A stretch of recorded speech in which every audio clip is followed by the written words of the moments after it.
बिस्मिल्लाहिर्रहमानिर्रहीम, अस्सलाम वालेकुम, गुड मॉर्निंग मुल्तान। कैसे हैं आप लोग? उम्मीद करती हूँ बिल्कुल ठीक ठाक होंगे और दुआ करते हैं आज का दिन आपका बहुत ही अच्छा गुजरे, हंसते हुए मुस्कुराते हुए खैर आफियत के साथ गुजरे। नाज़रीन, आप देख रहे हैं रूही एट 10 और मैं हूँ आपकी होस्ट आसमान और एक नई सुबह में आपको खुश आमदीद कहते हैं। कैसा जा रहा है आपका दिन? वीकेंड है तो वीकेंड में जनाब क्योंकि रेस्ट होता है तो रेस्ट कर रहे होंगे यकीनन, और उसके साथ साथ क्योंकि आपके वीकेंड का जब होता है तो आपके जो प्लान्स होते हैं, जो आपकी चीज़ें होती हैं, फैमिली के साथ टाइम स्पेंड करना है, बहुत सारी ऐसी जिम्मेदारी होती हैं जिनको उनको भी साथ साथ निभाना पड़ रहा होता है।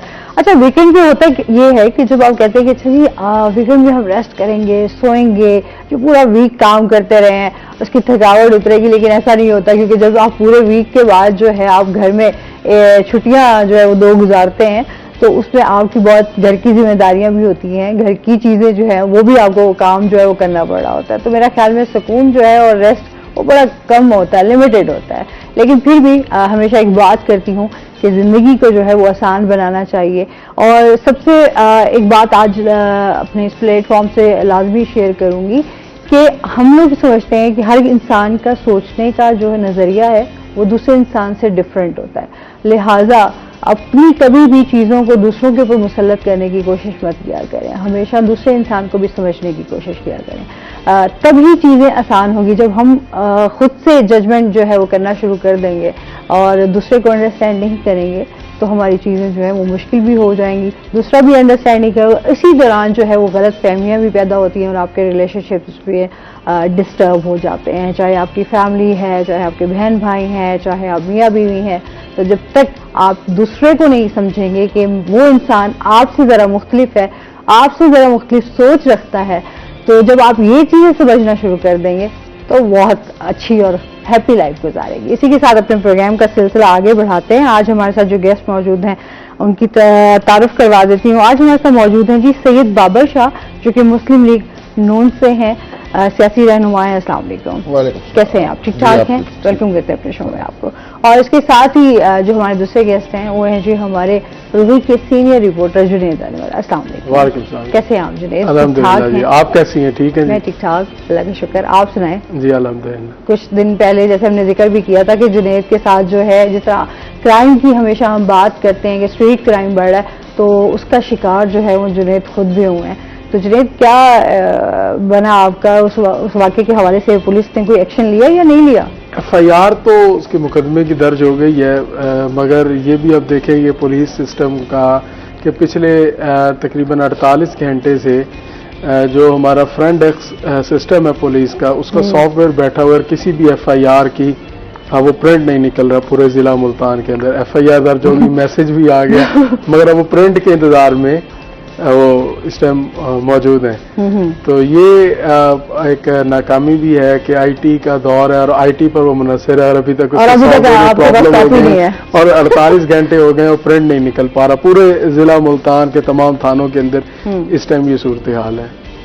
तो क्या रीजन है गुजरेद इसके हवाले से? कोई बस जो स्ट्रीट क्राइम जो है वो इस कदर बढ़ चुका है कि अब मतलब डे बाय डे जो शहर है वो गैर महफूज होता जा रहा है। तकरीबन मेरे साथ जो वाकया हुआ तकरीबन 10:30 से 11 बजे का आम टाइम है। हाँ, देखिए मतलब तो आप रौनक मतलब मुल्तान पब्लिक स्कूल रोड था, उसके पाक तो स्कूल की बिल्डिंग के साथ वाली गली है।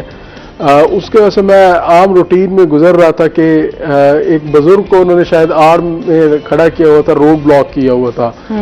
तो मैंने बुजुर्ग कभी मोटरसाइकिल वो आगे कर रहे थे, कभी पीछे कर रहे थे, तो थोड़ी देर बाद अंदाजा हुआ कि ये हालात कुछ और है। चंद ही सेकंड बाद इतनी देर में उन्होंने जो मुल्जमान थे, 4 मुल्जमान थे, 2 मोटरसाइकिलों पर थे, उनमें से 2 उतरे, एक ने जो है वो पहले फायर किया और वो मेरी गाड़ी के बाकी जो थे वो इर्द गिर्द इकट्ठे हो गए। तो मुझे उन्होंने कहा कि शीशा नीचे करने का कहा। मैंने उतना शीशा नीचे किया कि बात हो सके उनसे। उन्होंने पहले पर्स मांगा, पर्स दे दिया, फिर मोबाइल मांगे, मोबाइल दे दिया।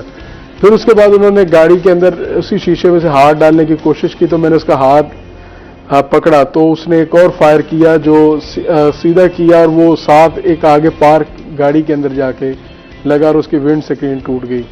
इसका एक तीसरा फायर भी उन्होंने किया। वो एक निश्तर के डॉक्टर अपनी ड्यूटी खत्म करके घर जा रहे थे, वो फायर से वो डॉक्टर वहीं परेशान हो गए, रुक गए।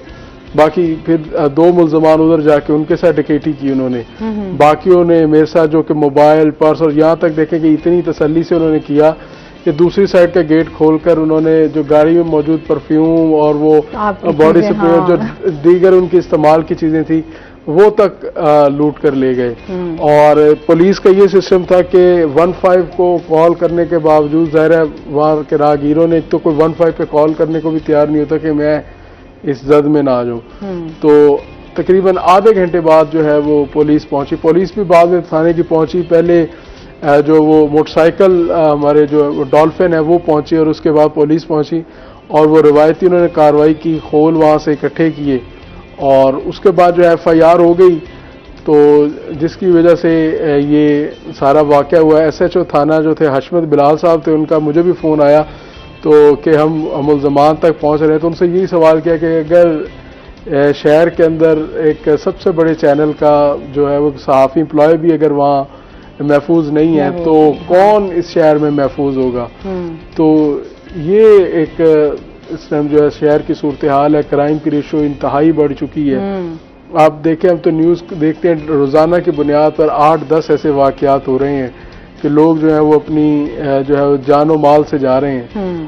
तो कोई भी इसके ऊपर कोई तदारुक नहीं है। सियासी तौर पर पुलिस लगाई हुई है सियासी लोगों को ज़दोकोब करने के लिए और सिफारशी तौर पर काम हो रहा है, जबकि क्राइम जो है उसकी तरफ किसी की तवज्जो नहीं है। अच्छा, फिर इसीलिए तो हम एक बात हमेशा करते हैं कि फिर जो हमारा सिस्टम है इंसाफ के हवाले से चीज़ें जो हम कहते हैं कि जी हमारे पुलिस जो है वो एक अच्छा रोल प्ले कर सकती है, लेकिन वही बात है कि जिस तरह आप बता रहे हैं कि अभी आपकी FIR की कॉपी तक जो है वो नहीं, आप सिस्टम की वजह से नहीं मिल रही, सिस्टम की वजह से नहीं मिल रही, सिस्टम बैठा हुआ है। हाँ, और अच्छा अभी इस तरह के कुछ वाकयात हैं जो हमारी नज़र में आ जाते हैं और इस तरह के बहुत सारे ऐसे वाकयात हैं जो पुलिस ही दबा देती है। हाँ चलें, अल्लाह जो है अल्लाह ताला ने आपकी जान बचाई। और क्योंकि जाहिर सी बात है आजकल जिस तरह लोग जो है वो इस चीज़ की परवाह बिल्कुल भी नहीं करते कि अगर आप थोड़ी सी भी मज़ाहमत करते हैं तो आपको वो कहीं जो है वो जानी नुकसान आपको पहुंचता है। तो इस हवाले से अल्लाह ताला ने आप पे ख़ास करम भी किया है। आगे एहतियात कीजिएगा। बल्कि हम तो कहते हैं कि यहाँ पे तमाम जितने भी अब शहरी हैं उनको एहतियात करने की ज़रूरत है, क्योंकि जाहिर सी बात है एक अच्छा खौफ भी फैल जाता है। हालांकि मुल्तान में कभी इस तरह की चीज़ें जो हैं वो देखने में नहीं आती थी, लेकिन आए दिन हम अब ये देख रहे हैं कत्ल के वाक़यात भी बढ़ रहे हैं, चोरी और डकैती के वाक़यात भी बढ़ रहे हैं।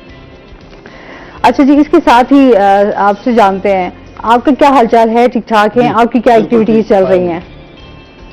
अल्लाह का शुक्र, अल्हम्दुलिल्लाह ठीक। अच्छा जी, तो मुस्लिम लीग के नून के रहनुमा हैं, तो आजकल जो सियासी सूरत हाल चल रही है उस पर आप क्या कहना चाहेंगे? अभी आपने जुनेद से जो सुना है, मैं तो ये कहूँगा कि ये जो बाजार का दौर गुजरा है कि सारी चीज़ें उस दौर में इन चीज़ों ने जन्म लिया। तो अब सर ये नहीं कह सकते बाजार के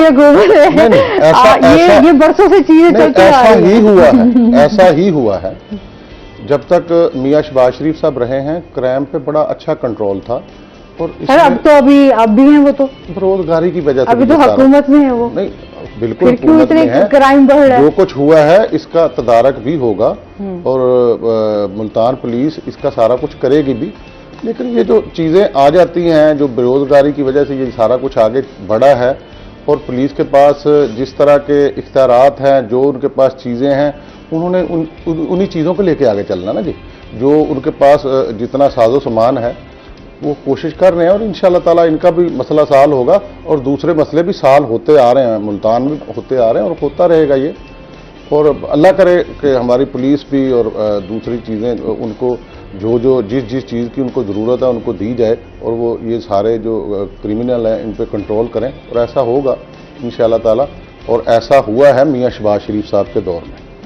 आप बेशक माजी में जाके देख लें कि जब मियां शहबाज शरीफ साहब पंजाब हुकूमत में थे उस वक्त पंजाब की सूरत हाल क्या थी और उसके बाद जो कुछ हुआ उसमें पंजाब की सूरत हाल कैसी थी। सर आप समझते हैं कि उस टाइम क्राइम बिल्कुल नहीं था? नहीं, बिल्कुल तो आप यूरोपियन कंट्री में चली जाएं, वहां पे भी क्राइम है, उसकी रेशो की बात है। उस वक्त तो रेशो बहुत कम थी और डकैतियां उस वक्त भी होती कत्ल के वाक़यात भी थे, आप ज्यादती के वाक़यात थे, आपकी तो इस उसमें तो बहुत सारी चीजें। आप अपनी कंट्री को आगे रख के उसको देखेंगे। अब हमारी पुलिस के पास तो हेलीकॉप्टर नहीं है ना, हमारी पुलिस के सर, पास तो ये किसने ठीक करना है ना जो पुलिस के निजाम को भी किसने देखिए, ठीक करना है? आपने जो भी चीज, जिस चीज को भी आप देखेंगे, उस चीज को आपने जो कुछ दिया है उन्होंने उसी के मुताबिक सारा कुछ करना है। होगा कंट्रोल, आपका मुल्क स्मूथली आगे बढ़ रहा है और इंशाल्लाह ताला होगा। जो बीच में 4 साल का गैप आया है, इसमें काफ़ी सारी चीज़ें, काफ़ी सारे अदारे जो हैं उनको मैं समझता हूँ कमज़ोर हुए हैं इन मामलात में। हो जाएगा, अल्लाह करेगा, ये सारा कुछ ठीक होगा। मायूसी गुनाह है। हम तो मायूस नहीं है, हम तो फिर भी कहते हैं कि हम तो यहाँ पे बैठे हुए हैं आवाज भर के। उम्मीद वो एक कहते हैं ना उसका, हमसे हमेशा पंजाब पुलिस जिंदाबाद के यहाँ नारे लगवाए। नहीं, पंजाब पुलिस की नहीं है ना, मैं ये कहता हूँ कि वो 100% ठीक है, और ऐसा भी नहीं है कि वो गलत हैं। बिल्कुल होता है, गलतियां कुताहियां होती हैं। मैं तो ये कहता हूं कि जितना कुछ उन लोगों के पास है उसके मुताबिक वो बेहतर कर रहे हैं। सर हुकूमत करे ना, बहाल करे उनको भी, जरा उनको भी फैसिलिटेट करे ताकि वो कुछ आवाम के हवाले से भी कुछ काम करें। देखें, हर चीज पे आपका स्टूडियो है ना, इसमें एसी की वो कूलिंग कम है, इसी तरह उसी के हिसाब से सारा कुछ चलेगा ना। मिसाल इनकी वैसे क्या बात है। उनके पास जो साजो सामान है ना जी, उनके पास जो साजो सामान है उसके मुताबिक ही उन्होंने चलना है, और साजो सामान के लिए पैसे दरकार होते हैं। आपका मुल्क कर्जे में डूबा हुआ मुल्क है। मियां शहबाज शरीफ साहब ने इसको चला दिया है, एक डगर दे दी है, नहीं तो ये हम तो डिफॉल्ट होने वाले थे। और ले लिया, 5 रुपए बिजली बढ़ गई, शादी अवाम बिजली बढ़ गई, कर्जा ले और कर्जा ले लिया। तो नहीं, कर्जा ले लिया है, लेकिन पिछली दौर में जो कर्जा लिया और उसको किस तरीके से इस्तेमाल किया गया, ये उसके असरात हैं। सही है कि आप कर्जा ले रहे हैं और लोगों को कर्जा दे रहे हैं 3% पे, कर्जों का 2% पे। सिलसिला पहले से चल रहा था, शहबाज बिल्कुल चल रहा था। देखें, ये तो जब से आपने एटम बम बनाया है उस वक्त से ये सिलसिला चल रहा है, और उस वक्त से आपकी मुखालफ दुनिया है। जो इस्लाम की मुखालफ कूफते हैं उस वक्त से आपके मुखालफ हैं, उस वक्त से हमें ये मसले दरपेश हैं। लेकिन हमें एज ए कौम इस पे हिम्मत भी दिखानी चाहिए और हमें अपनी तरीक को भी सामने रखना चाहिए। हमें नबी पाक सल्लल्लाहु अलैहि वसल्लम की सुन्नतों को भी आगे रखना चाहिए कि अगर उन्होंने पत्थर पेट पे बांध के सारा कुछ किया है तो उनको भी हमें नहीं बुलाना चाहिए। अगर आपने अपने मुल्क को एक इस्लामी किला बनाया है, एटमी ताकत बनाया, तो इसको हमें भुगतना भी चाहिए और हिम्मत से हमें इसका जवाब देना चाहिए। उस वक्त तो नारे मारते ठीक है जी, हम घास खाएंगे लेकिन एटम बम बनाएंगे, इसमें तो कोई शक नहीं। ये जो कुछ किया है पाकिस्तान की सालमियत के लिए ये बहुत ज़रूरी था। मियां नवाज शरीफ का ये कदम बहुत ज़रूरी था। बाद में अब बाद लोग जो बातें करते हैं, जो भी कौम कोई कदम उठाती है उसके लिए उनको उसकी कास देनी पड़ती है। एक दिन आएगा, आप देख लें 1 साल में कितना कुछ बेहतर हुआ है।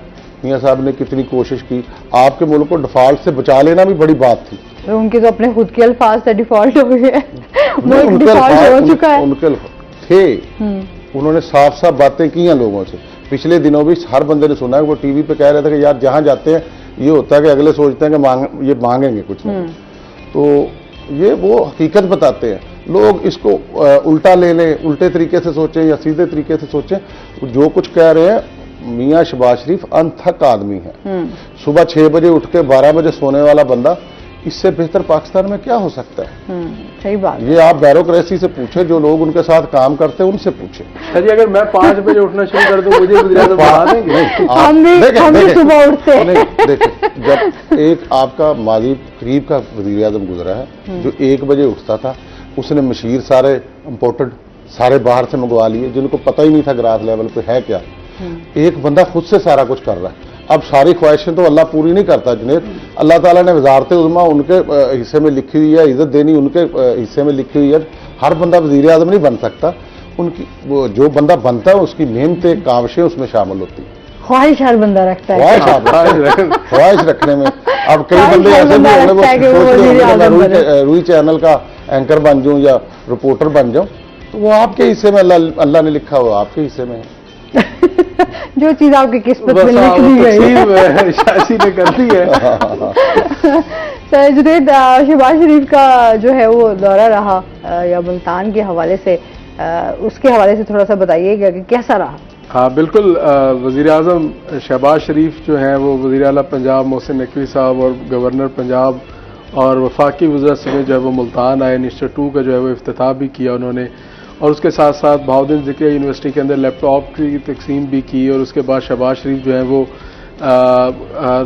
मुशीर वज़ीर आज़म अब्दुल गफ़ार डोगर की रिहाइशगाह पर भी गए, जहाँ पर गवर्नर पंजाब भी मौजूद थे। उसके साथ साथ वज़ीर मुमलिकत बराए दाखिला अब्दुर्रहमान कांजू और मरियम औरंगज़ेब भी मौजूद थी। वहाँ पर जो वहाँ पर मौजूद लीगी रहनुमा थे, उन्होंने शहबाज शरीफ से एक गिले शिकवे भी किए कि हुकूमत उनकी है मगर उसके बावजूद भी ब्यूरोक्रेसी जो है उनकी बात नहीं सुनती, उनके काम नहीं होते। एक और हुकूमत में शामिल जमात के तमाम तर काम होते हैं और उनको हलकों में अपने अपने हलकों में मसाइल का सामना है। तो जिस पर शहबाज शरीफ ने उनकी बात सुनी, उन्होंने कहा कि जी मुस्लिम लीग नून जो है वो रिवायती तौर पर जो है वो जो वो अपने कारकुनान को नाखुश नहीं कर सकती। और साथ साथ उन्होंने कहा कि हम मेरिट पर यकीन रखते हैं। और उन्होंने अब्दुर्रहमान कांजू के ज़िम्मे लगाया कि वो लीगी रहनुमाओं के मसाइल सुने और इनको देखें और देखें कि इंतज़ामिया में जो मुस्लिम लीग नून के जायज़ काम है, जो हल्के के आवाम के काम है, जो एक सियासतदान अवामी मसाइल लेकर जाता तो वो हल क्यों नहीं हो रहे। तो ये एक वज़ीर-ए-आज़म का था दौरा। सियासी तौर पर नून लीग के लिए एक अच्छी खबर ये थी कि उनको काफ़ी अरसे से गिले शिकवे थे कि उनकी ब्यूरोक्रेसी में सुनवाई नहीं हो रही। तो इस दौरे के बाद मुमकिन तौर पर उनकी जो सुनवाई है वो होना शुरू हो जाएगी। सही। अच्छा, और इसके साथ साथ जो है हम ये भी जानेंगे कि इस टाइम जो कैंपेन का सिलसिला जारी और सारी है, लोगों की एक्टिविटीज़ भी हैं इस टाइम, क्या कहेंगे?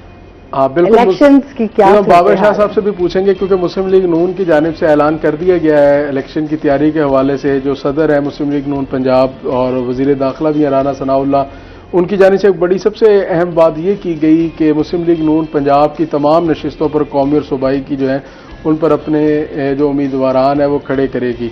तो एक जो ख़ास तौर पर सीट एडजस्टमेंट की बात हो रही थी नून लीग और पीपल्स पार्टी के दरमियान, वो ख़ासतौर पर मुल्तान के हवाले से, क्योंकि मुल्तान में यूसुफ रज़ा गिलानी साहब का भी हल्का है, अली मूसा गिलानी का भी हल्का, मतलब पीपल्स पार्टी मुल्तान की सीटों पर क्लेम कर रही थी कि वो एडजस्टमेंट में नून लीग के उम्मीदवार नहीं आएंगे। जी अभी जो PDM के तहत जो इलेक्शन हुए जिसमें अली मूसा गिलानी जीते और उसमें गफ़ार डोगर साहब को कुर्बानी देनी पड़ी, इसके बाद इस खबर से मुल्तान की सियासत में यकदम तब्दीली आई है। जो बड़े बड़े कायदीन थे, जो साबका अरकान कौमी असम्बली थे, वो इस एडजस्टमेंट के खौफ में थे और अपने लिए नए हल्के ढूंढ रहे थे। जब उन्होंने कल से ये राना सनाउल्लाह साहब की ये गुफ्तगू सुनी है तो उसके बाद उन्होंने अपने हलकों में वापसी कम बैक की है, साबका हलकों के अंदर ही, और उन्हें कोई उम्मीद लगी है कि उनकी टिकट जो है वो कहीं नहीं जा रही। लिहाजा वो इस इत्तेहाद से, जिससे साफ जाहिर है कि PDM जो इत्तेहाद है वो इलेक्शन में नहीं होगा। मौलाना भी नाराज़ हैं, जरदारी साहब भी नाराज़ हैं। ज़रा सीट एडजस्टमेंट ना होने से नून और जरदारी साहब में भी इख्तलाफात जब पैदा होंगे तो मुकाबला जो है वो इन तमाम का आपस में ही होगा। तो एडजस्टमेंट वाली जो बात थी और जो सीट एडजस्टमेंट थी, जो कहा जा रहा था कि गिलानी ख़ानदान को मुल्तान से स्पेस देगी नून लीग, तो अब ऐसा मुमकिन नज़र नहीं आ रहा। तो आप क्या कहना चाहेंगे, इलेक्शंस के हवाले से क्या सूरत हाल है? पंजाब में या दूसरे जो हमारे सूबे हैं वहाँ भी पाकिस्तान मुस्लिम लीग नून की अवाम में जड़ें हैं। लोग मुंसलिक हैं पाकिस्तान मुस्लिम लीग नून के साथ, वोटर भी सपोर्टर भी। पहले भी ऐसा मैंने तो आज तक नहीं सुना था कि सीट एडजस्टमेंट होगी कोई, और लोग अपनी अपनी तैयारी में मसरूफ़ थे। और जैसे गफ़ार डोगर साहब भी उन्होंने बात की है, वो एक पाकिस्तान मुस्लिम लीग का मैं समझता हूँ एक्टिव मेंबर है। उसने अपने हलके के लोगों को पूरी सर्विसेज दी हैं और लोग उनके साथ बड़े मैं समझता हूँ कि बड़े वो समझते हैं कि बहुत अच्छा समझते हैं उनको, और उनकी जो खिदमात है हलके में, मैं सुबह से लेकर शाम तक उनको देखता हूँ कि वो अपने हलके में मौजूद होते हैं और लोग उनके साथ उनसे मोहब्बत भी करते हैं। और पिछले दिनों जो कुछ हुआ, जो ज़िमनी इलेक्शन हुआ, उसमें उनका बहुत अहम रोल था। और उस वक्त PDM को जो सीट जीती गई वो बड़े मार्जिन से जीती गई। तो अब ऐसा नहीं है कुछ भी कि कोई सीट एडजस्टमेंट की बात थी और लोग को भाग रहे थे सीटों के लिए। पार्टी अपनी एक शख्सियत है, अगर उनकी सीट की बात की जाए, अपना उनका तरीक़ेकार है और वो बड़ा अच्छा है आवाम के लिए, उनके रवाबत बड़े अच्छे हैं आवाम के लिए, आवाम के साथ, अपने हलके के साथ। मैं तो समझता हूँ कि उनके पास तो कोई भी चला जाता है तो वो मायूस नहीं आता, वो कोशिश करते हैं कि अगर किसी की हक रसी है तो उस पर वो पूरी कोशिश करते हैं इस बंदे के साथ ज्यादती ना हो। अच्छा, वैसे जुनैद, कल मेरी बिलाल से भी हमारी यही डिस्कशन चल रही थी इस टाइम के मुल्तान में जो है पीपल्स पार्टी के हवाले से भी और नून लीग की के हवाले से भी क्या सूरत हाल चल रही है, देखते हैं कौन जो है वो ज़्यादा स्ट्रॉन्ग नज़र आ रहा है। अच्छा, इससे जुड़े से जवाब लाजमी लेंगे। अभी हमने जाना है नाज़रीन ब्रेक पे, हमारे साथ रहिएगा।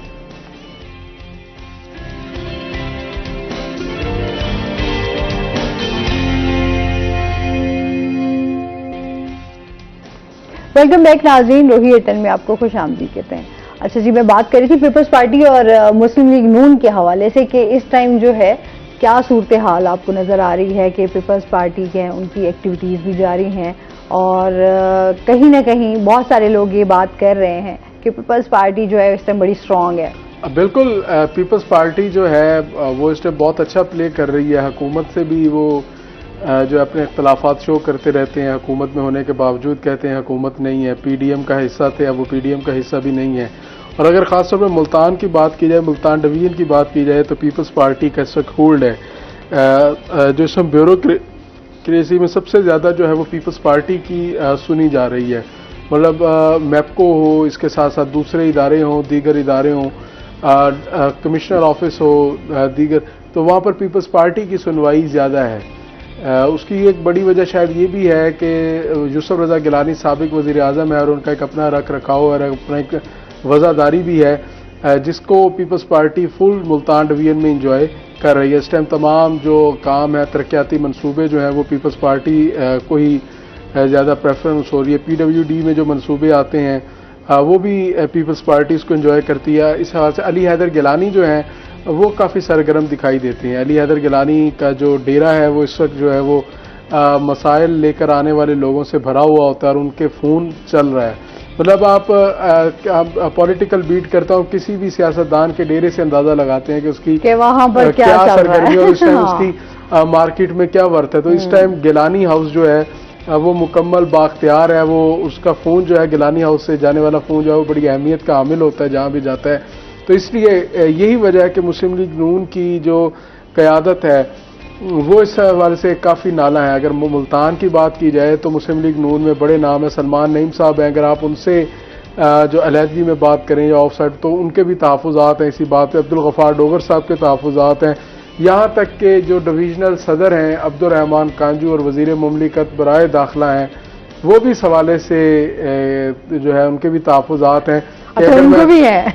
अगर मैं लोधरा जाता हूं तो तरीन साहब की सुनी जाती है, ज़ाहिर उनका हल्का लोधर है। अगर मुल्तान आता हूं तो पीपल्स पार्टी और गिलानी साहिबान की है। वजारत जो है वो राना सनाउल्लाह साहब के पास है। तो उनके भी तहफ़्फ़ुज़ात हैं कि मुझे तीनों जगह से मैं अपना उस तरीके से रोल प्ले नहीं कर पा रहा। सही, तो मतलब काफ़ी लोगों के तहफ़्फ़ुज़ात के हवाले से मामला चल रहे हैं। अच्छा, आपके हल्के के हवाले से आप उम्मीदवार भी हैं जी PP 215, तो उस हवाले से बताइएगा कि वहाँ क्या मसाइल देखते हैं, वहाँ पर लोगों के हवाले से क्या रिस्पांस है, इस हवाले से बताइएगा। देखिए, जो इलेक्शन गुजरा है वहाँ से उस वक्त भी पाकिस्तान मुस्लिम लीग नून ने तकरीबन 31,000 वोट लिया। लोग तो रिलेटेड पाकिस्तान मुस्लिम लीग नून से हैं और मुल्तान इस इलेक्शन से पहले तक मुल्तान विन होता रहा।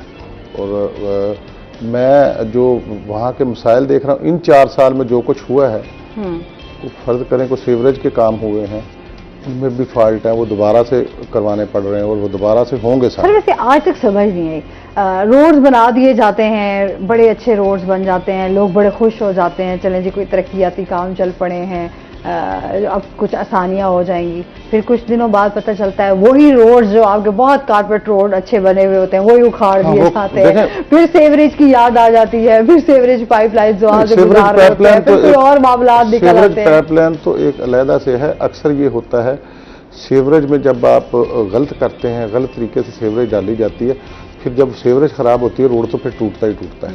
हाँ, ये कमियां हैं मुल्तान में, ये कमी है।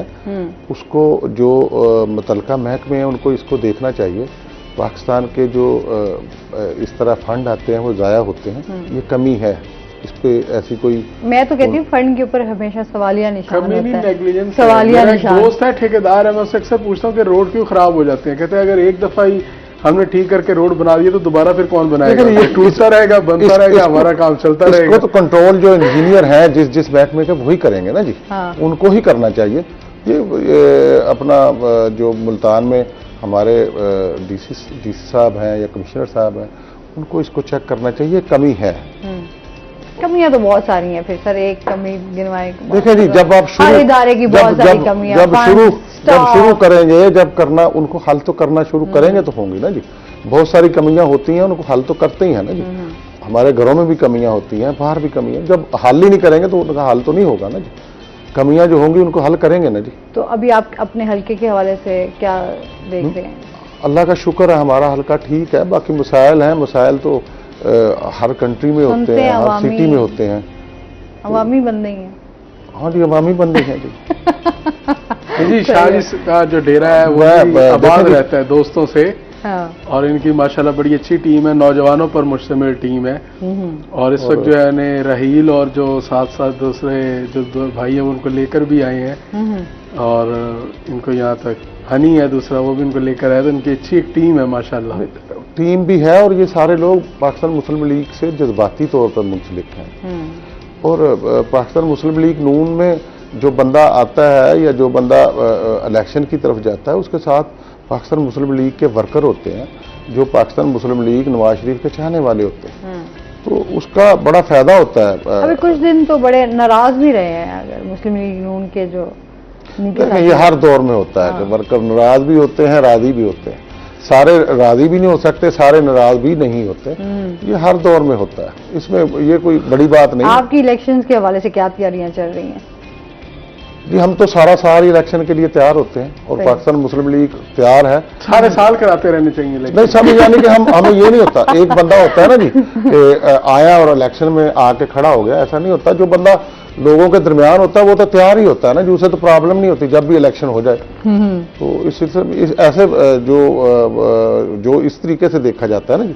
और जो पार्टियों से मुंसलिक होते हैं, जो पार्टियां एक्टिव होती हैं, जैसे पाकिस्तान मुस्लिम लीग नून है, तो उनके तो जितने भी लोग होंगे वो तैयार ही होंगे। और पाकिस्तान मुस्लिम, जैसे हमारा हल्का है, हमारे हल्के में कोई 15 लोग हैं पाकिस्तान मुस्लिम लीग नून के जो टिकट के तलबगार हैं। जो भी पार्टी फैसला करेगी बाकी सारे उसको लब्बैक करेंगे। अच्छा, इसके साथ साथ जो है जुनैद, आपसे ये भी जानेंगे, इस टाइम जिस तरह हम बात कर रहे थे कि अभी उम्मीदवारों के हवाले से जो है लिस्ट भी तैयार हो गई है, तो कौन कौन इसमें है शामिल, ये भी बता दें। बिल्कुल, मुस्लिम लीग नून का भी इजलास भी हुआ है इस हवाले से। तो मुल्तान डिवीजन की और ज़िला मुल्तान की जो है वो टिकटें जो हैं वो उनकी लिस्ट भी मुरतब होना शुरू हो गई है। जैसा बाबर शाह साहब ने बताया कि पहले मुस्लिम लीग नून की जो टिकट थी वो दूसरे या तीसरे नंबर की गिनी जाती थी, मगर 9 मई के बाद जो तहरीक इंसाफ पर जो मुश्किलात आई, तो उसके बाद से जो है वो मुस्लिम लीग नून की जो टिकट है वो इस टाइम पहले नंबर का टिकट है। अच्छा, इस पे बात करते हैं। एक कॉलर है, एक इसको आगे कंटिन्यू करते हैं जी। अस्सलाम वालेकुम। अस्सलाम वालेकुम। वालेकुम सलाम जी। रफीक बात कर रहा हूं, मैं पीपल्स कॉलोनी मुमताजाबाद से। जी, क्या कहना चाहेंगे? जी, मैं बाबर शाह साहब से बात करना चाहूंगा। जी बिल्कुल, बात करें आप। जी माशाल्लाह बहुत अच्छा काम कर रहे हैं, इलाके में इनका बड़ा मिलना जुलना है, लोगों के साथ बड़ी ताल्लुकदारियां हैं। अब इनसे रिक्वेस्ट ये है कि हम इनको सपोर्ट देंगे, जितवाएंगे, तो जीतने के बाद फिर ये इलाके को भूल न जाए। छोटे छोटे मसाइल हैं जो सारे इन्हें खबर है, इलाके में ये विजिट करते रहते हैं, तो बस इसी सिलसिले में इनसे रिक्वेस्ट थी। ठीक है जी, बहुत शुक्रिया कॉल करने का। देखिए शाहजी, बता दिए कि आप जीतने के बाद भूल, जीतने के बाद देखिए हमारे यहाँ ये है कि जी वो पहले आते हैं बाद आप वापस हल्के लिए याद रहे, इसलिए लोग आपको अभी से याद करवा। ऐसा नहीं होता। मैंने ना ऐसे गलत मिसाल नहीं दी गफार डोगर साहब। ग्रास लेवल पे गए हैं, नाज़म का इलेक्शन लड़ा, स्ट्रगल की। जो इस तरह लोग आते हैं, हम ग्रास लेवल पे लोग हैं, हम शुरू हुए हैं, हमने ये नहीं ऊपर से नहीं। अब मैं चेयरमैन भी रहा हूँ इलाके का और भी तंजीमों से भी मुंसलिक रहा हूँ। मुझे पता है कि मेरे लोगों से रवाबत होंगे। मेरे पास ऐसा कुछ नहीं है, मेरे पास लोगों की जो है उनसे प्यार और उनका मुझसे प्यार, यही दौलत है। इसी को लेके आगे चल रहा हूँ। और दूसरी बात जो जुनैद भाई ने अभी की है कि अपना मुस्लिम लीग के पास आज मुस्लिम लीग नून की जो पोजीशन है वो पहले नंबर पे है, पहले टिकट की हमी, ऐसा नहीं है। देखिए 9 मई से पहले हमने कागज जमा करवाए हैं और रिकॉर्ड है, प्रूफ है। तकरीबन कोई 28 से 30-32 लोग पाकिस्तान मुस्लिम लीग नून से 217 से कागजात जमा हुए। मेरे हल्के से तकरीबन को 20 के लगभग पाकिस्तान मुस्लिम लीग के लोगों ने कागजात जमा करवाए। पाकिस्तान मुस्लिम लीग की टिकट की अहमियत है और इसकी अहमियत रहेगी। उसकी वजह जो हमारे कायदीन हैं उनकी पाकिस्तान के लिए जो मोहब्बत है, उनका जो तरीक़ेकार पाकिस्तान के साथ रहा है, जो कुछ उन्होंने पाकिस्तान के साथ किया है, ये तो एक शोशा है सोशल मीडिया पे ना जी, जैसे लोग करते हैं या एक फैशन बना लिया है। जो मियाँ साहब ने किया है अगर उनको देखा जाए और जो 4 सालों में इन लोगों ने किया है, 4 साल का बड़ा पीरियड होता है, उस चीज़ को देखा जाए तो लोग काफ़ी सारे बैक भी हुए हैं कि जो हम सोच रहे थे पीटीआई से वो कुछ भी नहीं था, वो एक बुलबुला था जो ख़त्म हो गया और मियाँ साहब की ही डिमांड। चले इस पे बात करते हैं, कॉलर है हमारे साथ। अस्सलाम वालेकुम। अस्सलाम वालेकुम। हेलो, कॉल पे जी। वालेकुम अस्सलाम। अवैस है हमारे साथ। वालेकुम अस्सलाम। अवैस है हमारे साथ, क्या कहना चाहेंगे? जी, मेरा नाम अवैस कुरैशी है। मैं बाबर साहब से सवाल करना चाहता हूँ कि आप पहले पीटीआई में से नून लीग में आ गए, नून लीग में आके अगर आप जीतेंगे तो आपको आवाम का ख्याल रखेंगे? ठीक है जी, बहुत शुक्रिया कॉल करने का। जी, मैं तो नून लीग में आया हूँ, तो हम पहले भी नून लीग में थे। जिस तरह आम लोग ये सोचते हैं पीटीआई में चले गए, अब हमने उनके तरीक़ेकार देखे तो हमने तो उस वक्त छोड़ा जब वो इक़्तिदार में थे, हम छोड़ के वापस पाकिस्तान मुस्लिम लीग नून में आ गए, यानी कि अरूज छोड़ के आए। और बाद में भी लोग कहते रहे जी उनका अरूज है वही जीतेंगे। मैंने कहा भाई जीते या हारें, as a Pakistani, as a मुसलमान हमें वो बात करनी चाहिए जो बिल्कुल सही हो। सर ऐसा क्यों होता है जब उम्मीदवार एक पार्टी के साथ मुंसलिक होते हैं तो फिर वो उसी पार्टी के पहले बहुत नारे, बहुत प्यार मोहब्बत, बहुत जज्बा, एकदम से जैसे ही कोई और हुकूमत आई तो वो फौरन से दूसरी पार्टी में शामिल हो जाते हैं? ऐसा क्यों होता है? क्यों पार्टी से वो जो पहले तो मैम आपने सुना नहीं कि मैंने इनकी हुकूमत थी जब मैंने इनको छोड़ा, जब पीटीआई मैंने छोड़ी है, मैं शहर का जनरल सेक्रेटरी भी रहा हूँ, यूथ में भी काम किया है, बिल्कुल काम किया है। और बंदे को जहाँ रहना चाहिए उसको मुखलस तरीके से, अच्छे तरीके से करना चाहिए सारा कुछ। जब आपने देखा ऐसा तो नहीं है, फिर इसका मतलब ये है कि छोड़ना ही नहीं चाहिए, एक जगह अगर वो गलत है तो वहीं पे खड़े रहना चाहिए। ये तो कोई मिसाल पार्टी में रह के फिर दूसरी पार्टी को भी आप गलत कह रहे होते हो, फिर एकदम से उस पार्टी में जाना और एकदम से उस पार्टी को कह देना कि वो तो ठीक है। अगर कोई बंदा बात प्रूफ से करे आप, अगर कोई बात ऐसी हो कि जो गलत हो, उसका मुझे बताएं कि कोई ऐसी चीज है। अब भी आपके सामने इमरान खान को छोड़ने का बड़ा अच्छा फैसला था और मैं ज़मीर मेरा मुतमिन है कि मैंने उसको बिल्कुल ठीक छोड़ा था। सही। आप देख लें 4 सालों में कभी उसने कहा कि मैंने ये काम किया, वो यही कहता फलां ये है, फलां ये है। अब किसी के ऊपर कुछ कर दिया, किसी के ऊपर कुछ कर दिया, ये आपके सामने है, सारा कुछ लोगों के सामने है। सोशल मीडिया का दौर है, लोग देखते हैं। अभी भी आप लोग ये सोच रहे हैं, लोग बड़े लोग हैं, एक कसीर तादाद है। मैं मुल्तान अपने हल्के की बात करूं, एक कसीर तादाद है जो 9 मई से पहले ही इसको पीटीआई को छोड़ चुकी है। अच्छा, मैं इसमें बात करूं कि ये अब साबित हो गया, अभी कोई भी संजीदा आदमी जो है वो तहरीक इंसाफ में रह ही नहीं सकता था। इसकी अब बड़ी वजह देखें कि इमरान खान साहब के जो राइट लेफ्ट जो लोग थे वो भी उनको छोड़ने पर मजबूर हो गए, क्योंकि जो यहाँ के शाजी भी है, जैसे बात है, तमाम जो लोग हैं वो सियासत करते हैं अपनी इज्जत के लिए और एक एहतराम के लिए और एक रख रखाव। सियासतदान जो है वो डायलॉग पर बात करते हैं। अगर एक शख्स जो है इस बात पर ही ना आए और वो अच्छा, प्रेस कॉन्फ्रेंसेस हुई, आप उनमें मेरे ख्याल में बहुत सारी चीजें क्लियर भी हुई। चलें इस पर बात करते हैं, अभी हमने जाना है ब्रेक पे। नाज़रीन हमारे साथ रहिएगा।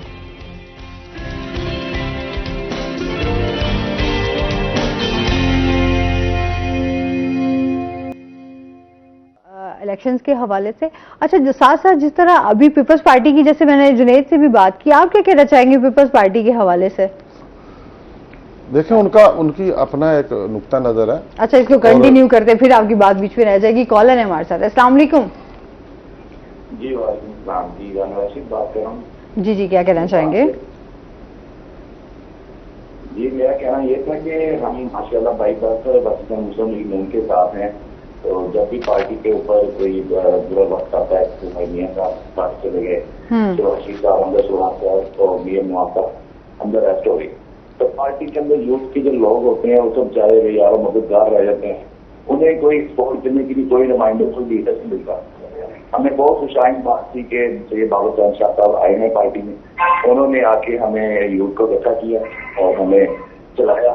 और जो नए चेहरे थे जान के जो नए यंगस्टर का वीडियो जाता है, लेकिन शादी की काविशें थी, हमारी काविशें थी, उन लोगों को हमने मोटिवेट किया, एक अच्छी टीम बनाई उनसे ने और पाकिस्तान से मिलकर जो अलम हमने बुलंद किया और जिसकी मसाइल थे दो चार मैनेजर कर दिए पार्टी के लिए।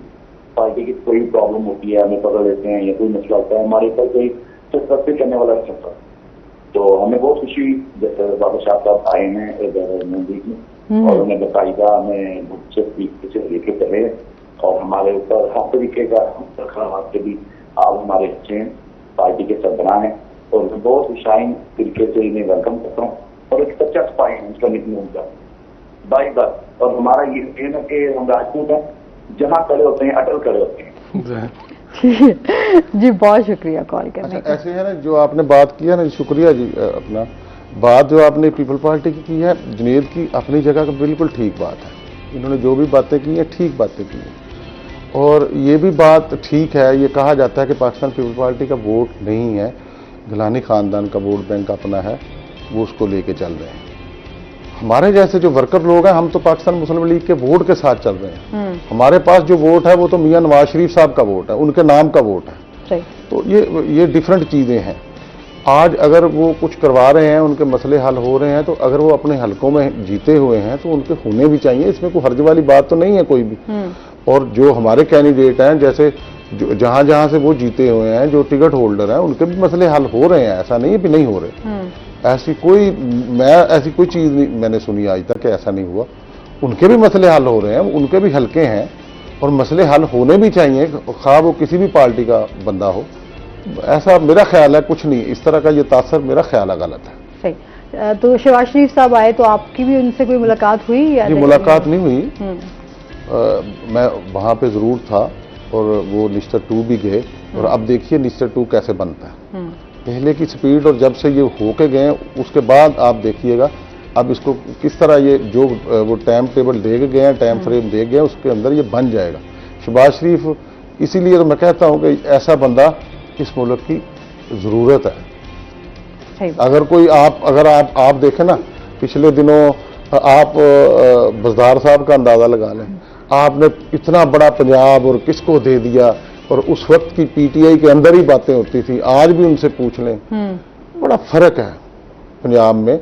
और जिस तरीके से मियां शहबाज शरीफ साहब ने पंजाब चलाया है और जिस दौर में पंजाब ने तरक्की की है, वो मियां साहब का दौर था।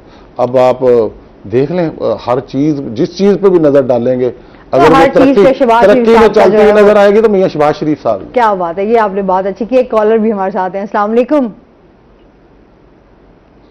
अस्सलाम वालेकुम। जी वालेकुम अस्सलाम। जी कौन बात कर रहे हैं? जी जहां से बात कर रहा हूँ। 215 हमारे आज के जो आपके मेहमान हैं जी जी बाबर शाह साहब, मैं इनके बारे में कुछ कहना चाहता हूँ। जी जी बिल्कुल कहिएगा। ये माशाल्लाह हमारे सूबाई हल्के के बड़े यंग क़यादत हैं, हम इनके बहुत बड़े फैन हैं और इन्होंने जो किया वो हमने आज तक इससे पहले कभी नहीं देखा। कोई भी क़यादत हमारी सूबाई सतह पे इस तरह हमारे हल्के की हद तक या शहर सिटी की हदूद तक भी ऐसी क़यादत सामने आई है। माशाल्लाह बड़ी अच्छी वर्किंग है बाबर शाह साहब की। हमारी दुआएं और हमारा साथ उनके साथ है। अल्लाह ताला इनको कामयाबी दे। आमीन जी। बहुत शुक्रिया कॉल करने का। बड़ी फैन फॉलोइंग है आपकी शायद, सब तारीफ ही कर रहे हैं आपकी। मैंने तो आपको पहले अर्ज की ना जी कि हमारे पास तो दौलत ही ये है कि लोगों का प्यार और हमारा उनसे जो अटैचमेंट, हमारे पास तो और कुछ नहीं है। और वोट तो जो है, अगर मैं समझता हूँ कि वोट बैंक की तरफ जाएंगे तो हमारे पास तो वोट बैंक मियां नवाज शरीफ साहब का है, उनके नाम का वोट है जो हम सब। आप समझते हैं कि अब जो हुकूमत आएगी नून लीग की ही हुकूमत आएगी? नून लीग की ही हुकूमत आई थी 2018 में, ठीक है, जो खींच के दूसरी तरफ दी गई। और नून लीग की ही हुकूमत आएगी अगर मुनसिफाना इलेक्शन हो। सही है। आप क्या कहना चाहेंगे इस बारे में? वैसे आप Election तो कहते हैं ना, वो दुबई में बैठ के भी बहुत सारे मुज़ाकरात हुए, मीटिंग्स हुई, बहुत सारी चीजें भी शादी क्लियर हुई। की बात उनकी हद तक दुरुस्त है, ज़ाहिर है वो एक पार्टी के तर्जुमान है, तो वो तो ज़ाहिर है यही उनकी ख्वाहिश भी होगी और वो मेहनत भी इसीलिए कर रहे हैं कि उन्हीं की जमात जो है इक़्तिदार में आए। मगर ये फैसला आवाम का है, आप आवाम को जब वोट की पर्ची का हक देंगे तो वो क्या ये आप सच बोल रहे हैं कि ये आवाम का फैसला है? आवाम फैसला करती है, आवाम का भी बड़ा असर रसूख होता है। यकीनी तौर पर कुछ और भी लोग जो है उसमें उनका भी अमल दखल होता है, मगर आवाम भी एक उसमें अपना वोट का एक हक रखती है। तो जीत हार का जो तनासब होता है तो वो कोई 5-7 हज़ार का तो फ़र्क हो सकता है, इससे ज़्यादा का फ़र्क नहीं डाला जा सकता। आप देखते नहीं इलेक्शन डे पर आवाम इन्हीं जमातों को वोट देते हैं और झोरियां भर भर के वोट देती हैं। जो है शहबाज शरीफ साहब ने ऐलान भी किया कि 14 अगस्त को जो है उनकी हुकूमत ख़त्म हो रही है और निगरान सेटअप भी जो है वो भी चेंज होगा। और आपको लग रहा है कि वाकई ये 14 अगस्त तक जो है वो ये हुकूमत चली जाएगी और इलेक्शन जो हैं वो होंगे? पाकिस्तान की जो माशी सूरत हाल है और ख़ास तौर पर अभी जो IMF मुआहदे हुए और उसके साथ साथ इन सब का हल तो इलेक्शन है। इलेक्शन की तरफ तो जाना पड़ेगा। आप इलेक्शन की तरफ जाएंगे, नई हुकूमत आएगी, नई मुआहदे हुए होंगे, नया सेटअप चलेगा तो रोजगार भी बेहतर होगा, मईशत बेहतर होगी और हालात जो है वो बेहतरी की जानिब होंगे। अच्छा, एक कॉल ले लेते हैं जुनैद। अस्सलाम वालेकुम। अस्सलाम वालेकुम। जी अस्सलाम वालेकुम। वालेकुम सलाम। ज़िया और रहमान हमारे साथ हैं, क्या कहना जी चाहिए? अस्सलाम वालेकुम। वालेकुम सलाम जी। अपने टीवी का वॉल्यूम बंद कर दें प्लीज। ज़िया साहब अपनी आवाज जी जी सर। टीवी पर भी सुनना चाह रहे हैं, टीवी का वॉल्यूम कम कर दें। मुझे लगता है कि हेलो। जी जी बात करें। हाँ जी हम जो है ना जी को मुस्लिम मोड में जो है ना कुछ आमदीद कहते हैं। ठीक ठीक है जी, बहुत शुक्रिया। कुछ और कहना चाहेंगे? ये हमारे दोस्त हैं ये, तो अल्लाह ताला इनको कामयाबी अता फरमाए। आमीन जी, बहुत शुक्रिया कॉल करने का, बहुत शुक्रिया जी। और टाइम भी हमारे पास जो है वो ख़त्म हो चुका हुआ है। कोई मैसेज देना चाहें? मैं समझता हूं कि मैं लोगों के लिए मैसेज है कि हमेशा सोशल मीडिया पे गलत चीज़ें देख के उनकी तरफ ना भागें, बद अखलाक और बद अखलाकी का साथ कभी ना दें। अपने माइंड को, अपने जहन को इस्तेमाल करें। हक और सच जानने के लिए सिर्फ रोही देखी। वो तो आपने नारा लगाना चाहिए। लेकिन ये एक अहम मैसेज है कि आप पहले अपने ज़मीन से पूछें, फिर बद अखलाकी की तरफ जाएं। अगर आप किसी दूसरे को पसंद करते हैं फिर भी बद अखलाकी से पेश ना आए, किसी को गालियां ना दें, दलील से उसको कायल करें या दलील से उससे बात करें। ये जो बद अखलाकी चल पड़ी है पाकिस्तान में, ये बड़ी तबाहकुन है। इसको रुकना चाहिए और लोगों को इसके बारे में संजीदगी से सोचना चाहिए। हमारे सियासी रहनुमाओं को, हुक्मरानों को भी सोचना चाहिए। बिल्कुल। बहुत शुक्रिया, आप हमारे साथ रहे। जुनैद, आपका भी बहुत शुक्रिया। और इसके साथ ही नाज़रीन, अभी हमने जाना है ब्रेक पे, हमारे साथ रहिएगा। जब हम ब्रेक से वापस आएंगे तो हमारे साथ कुछ और गेस्ट मौजूद होंगे।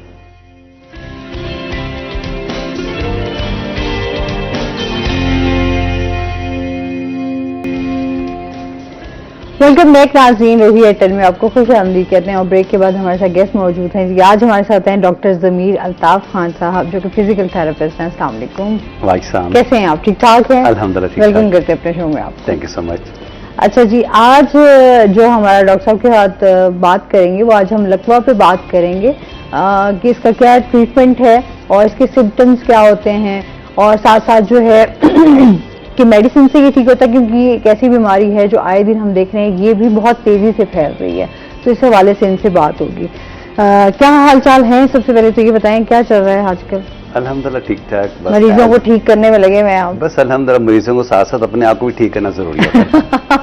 ये भी बड़ा जरूरी है ना कि खुद को कैसे फिट रखना है और फिर उसके साथ साथ जो है खुश भी कैसे रहना है। ठीक है, देखिए, खुश रहना और अपने आप को, ये खुशी सब कुछ उस चीज में आ जाती है जब आप हेल्दी एक्टिविटी की तरफ होते हैं, जब आप पॉजिटिव होते हैं, पॉजिटिव एक्टिविटी करते हैं। अपने जो पेशेंट्स को भी इसी तरह से आपने हैप्पीली, जहरी बताओ डिप्रेशन में है, उसको स्ट्रेस को कम करने के लिए जब आप खुद सेट हैं तो ऑब्वियसली उनको अच्छा ट्रीटमेंट आप देंगे। हाँ, तो ये चीज़ें जो है ना वो बहुत ज़रूरी है आजकल के इस दौर में। ज़ाहिर बात जो जब हम इतना स्ट्रेसफुल एनवायरनमेंट में हम लोग रह रहे हैं, आए दिन कोई ना कोई प्रॉब्लम सामने आ जाता है, तो ज़ाहिर बात है कि एंजाइटी, फटीग, डिप्रेशन को ख़त्म करने के लिए हेल्दी एक्टिविटी, स्पेशली एक्सरसाइजेज अपने लिए और पेशेंट्स के लिए ज़रूरी होता है। जरूरी है। अच्छा, फिर आजकल ऐसी ऐसी बीमारियां आ रही हैं ना कि समझ से भी बाहर है।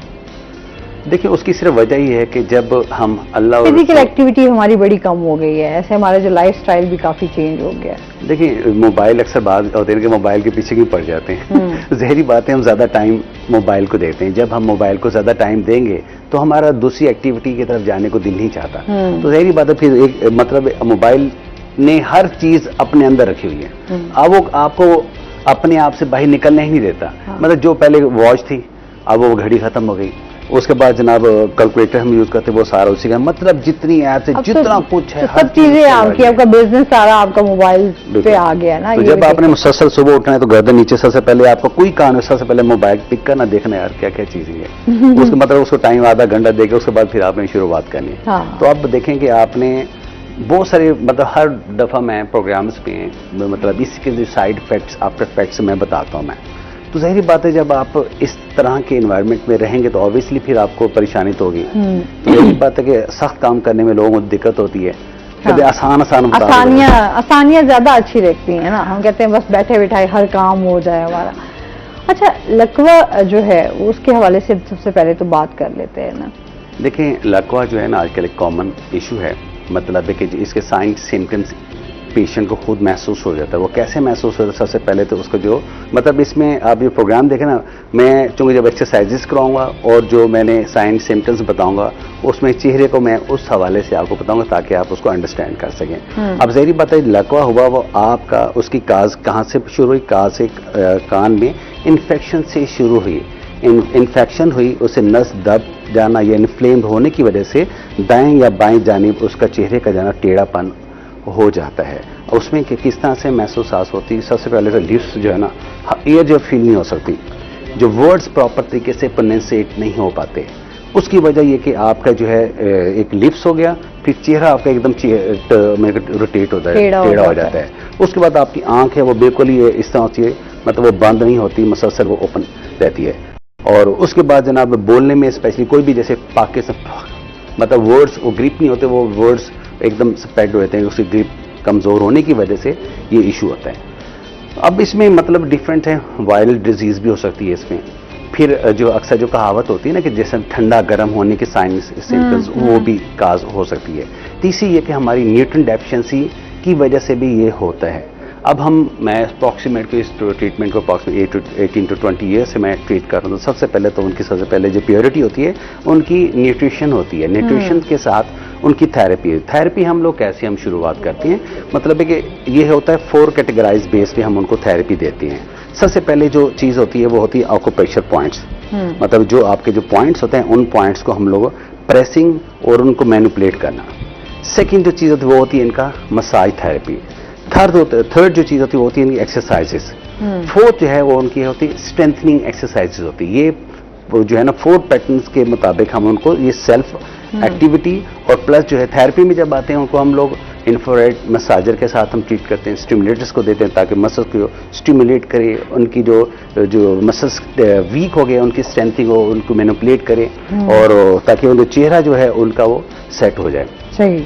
अब शुरुआत हम लोग कैसे करते हैं? सबसे पहले जो उनके जो पॉइंट्स होते हैं उनको हम लोग कहते हैं सर्कलिंग से, जो उनका पूरा एरिया है उनको क्लॉकवाइज हम लोग मूव कराते हैं। सेकंड जो है उनका मसाज थेरेपी, मतलब ये थंब है, थंब से अपने आई लेट से लेके आपने एयर लेवल पे हम लोग लेके जाते हैं। मतलब इसको अपने सेल्फ अपने घर में, मतलब ऐसे लोग जो प्रोग्राम हमारा देख रहे हैं जिनको ये तकलीफ है, ये मतलब इसको जरा अंडरस्टैंड करें ताकि ये ट्रीटमेंट अपना घर में भी वो लोग कर सकते हैं। मतलब दूसरी चीज़ है, पहले आपने मैनिपुलेट किया, आपने दूसरा उसका आपने मसाज किया। हर एक्टिविटी को अप्रॉक्सीमेट 20 टाइम आपने करनी है। उसके बाद है इनकी एक्सरसाइजेज है, मतलब आई की, लिप्स की और फेस की। अब आई की हम लोग कैसे आंखों को जैसे क्लोज बिल्कुल स्ट्रेच करना आपने नहीं हो सकता, उसको हल्का सा प्रेस करके बंद करें फिर खोलें। इस तरह से आईलेट को आपने ऊपर स्ट्रेच कर नहीं हो सकता, हाथ से उसको ऊपर आप स्ट्रेच करें, ठीक है। ये आपने 20 टाइम कर लिया। उसके बाद लाइक स्माइल स्ट्रेच करनी होता था, इस फिंगर से डिजिट से करना, इसे स्ट्रेच करना आपने अप्रॉक्सीमेट 5 to 10 सेकंड होल्ड करना। इसके बाद आपने लाइक स्माइल होगी, फिर होता स्मेल, इसको स्क्वीज करना चेहरे को, ये अप्रॉक्सीमेट 5 से 10 सेकेंड इसको स्क्वीज करना। ये 4 अपर लेग, अब लोअर पे हम लोग कहते हैं टंग आउट करना, जुबान पूरी बाहर निकालना और चीक्स को होल्ड करना स्ट्रेंथनिंग के लिए, उस पर एयर फिल करना। फिर इसी तरह से घर में एक्टिविटी होती है लाइक स्ट्रॉ के साथ, मतलब उनकी नहीं वो पानी पी सकते उसके साथ उसकी स्ट्रेचिंग है, मतलब स्ट्रॉ है। फिर ग्लास में कोई थोड़ा सा शैम्पू डाल के ब्लोइंग एक्टिविटी है। इससे च्युइंग भी कर सकते हैं। फिर छोटी इलायची होती है वो डे में वो इस तरह से कर सकती है। फिर उसके बाद जो सबसे इंपॉर्टेंट चीज़ें वो होते हैं, आंख बंद नहीं होती, आर्टिफिशियल ड्राइनेस होती है, फिर आर्टिफिशियल टीयर्स होती हैं, वो डॉक्टर से आप जो होते हैं उनसे कंसल्टेंसी लेते हैं, तो ये है। बट इससे पहले मतलब जिन लोगों को होता है वो फिर हम न्यूरो फिजिशियन से उसको उनको रेकमेंड करते हैं, ताकि जो उनका जो होते हैं एंटीबायोटिक्स वगैरह होती है वो ट्रीटमेंट करवा लेते हैं। उसे इन 15 डेज के अंदर ये पेशेंट जो है ना अपना वो तकरीबन 100% रिकवर हो जाती है। अच्छा, आपके समझ से मेन कॉज जो है वो इसकी क्या है? देखिए मतलब जिसकी वजह से लकवा हो जाना। देखें, एक सबसे पहले वायरल डिसीज होती है, ये इन्फेक्शन होती है कान की। अच्छा, मतलब कान का जो मेन लेफ्ट या राइट साइड पे आपकी नस का दबना, इन्फ्लेम्ड हो जाना, उसकी सप्लाई जो है वो पूरे चेहरे पे ना पहुंचने की वजह से वो होता है। तो एंटीबायोटिक्स वगैरह जो इसलिए डॉक्टर रेकमेंड करते हैं ताकि जो इन्फ्लेमेटरी जो है वो इन्फ्लेमेशन खत्म हो उसका, ताकि उसके बाद मेन जो वीक आपका फेस होता है उसकी एक्सरसाइजेज से उनकी स्ट्रेंथिंग हो। मतलब बॉडी का कोई भी अज़ा आपका काम नहीं करता, वीक होता है, तो उसके लिए मेजर जो चीज़ होती है वो होती है एक्सरसाइजेस। एक्सरसाइज से उनकी मोबिलिटी, स्ट्रेंथिंग, ये चीज़ें जल्दी इंप्रूव हो जाती हैं।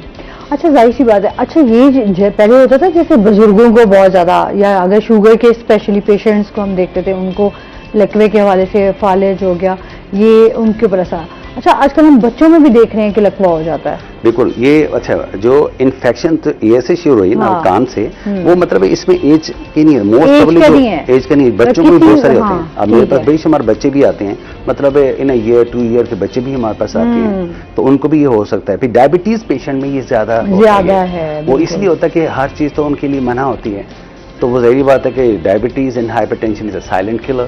तो ज़ाहिर बात है कि अब एक खामोश कातिल है, उनका पता नहीं चलता ना बढ़ने का ना काम होने का।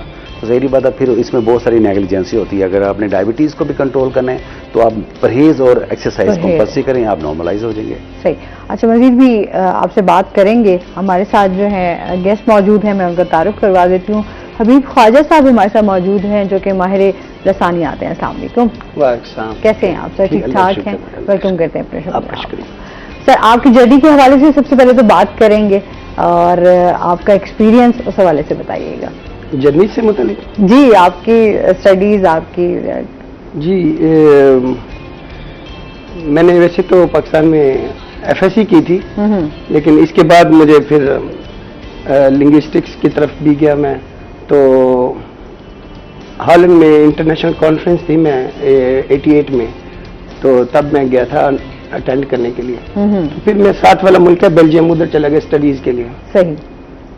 तो ऐसे ही फिर मुझे एक दूसरी इंटरनेशनल कॉन्फ्रेंस अटेंड करने का मौका मिला एस्पेरांतो की।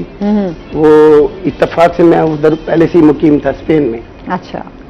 तो as a resident in Spain Valencia, तो मैंने वहाँ एक प्रोग्राम को होस्ट भी किया था उनके। अच्छा। नौजवानों के प्रोग्राम। सही।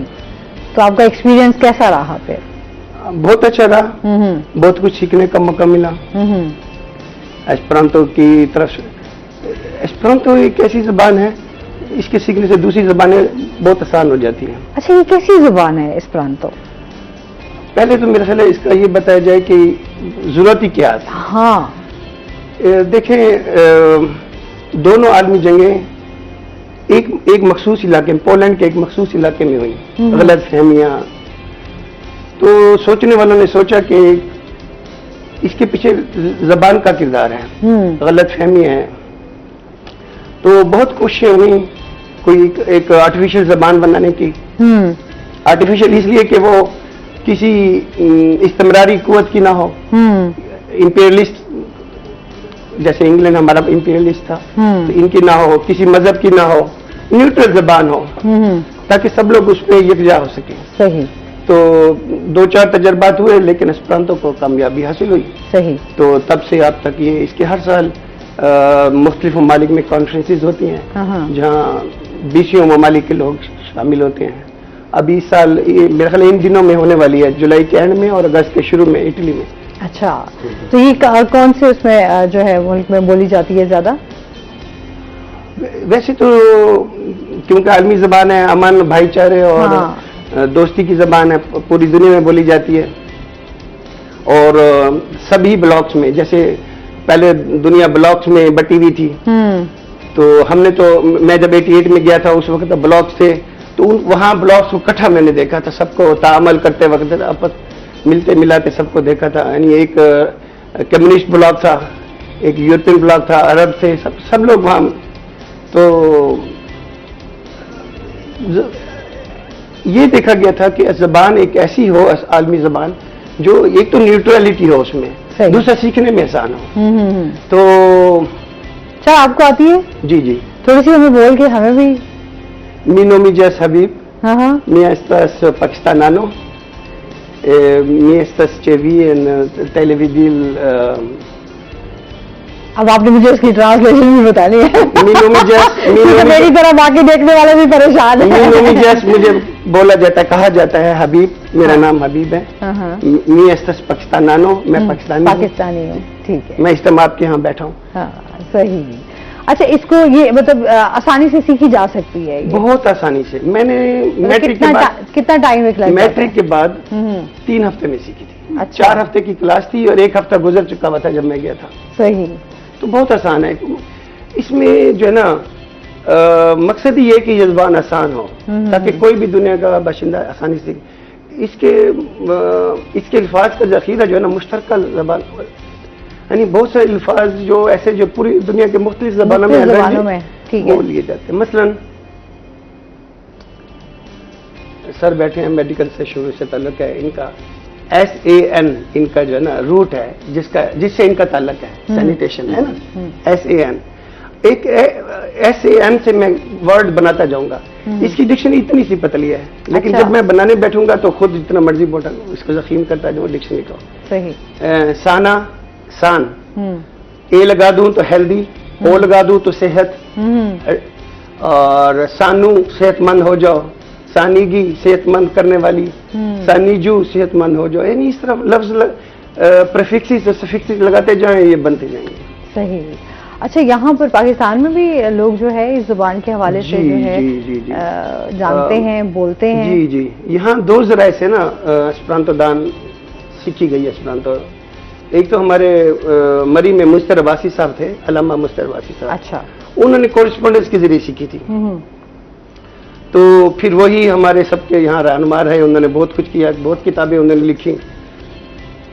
एक हमारे दोस्त मुल्तान के होते थे बुजुर्ग, गुलाम नबी परवाज साहब, वो ईरान में थे, उन्होंने ईरान में सीखी थी, उन्होंने ईरान में सीखी, फिर यहाँ आके लोगों को सिखाई। तो फिर इस तरह ये ना 2 बुजुर्गों के बीच में इस तरह बनता गया। अभी काफी लॉबी है हमारे, काफी लोग हैं। मुझे याद है जब मैं बेल्जियम से स्पेन में पहुंचा था, ये 91 की बात है। अच्छा। तो BBC में सुन रहा था, तो उस पर बता रहे थे कि ब्रिटिश पार्लियामेंट के बाहर मेंबरान का कोई वो हो रहा है,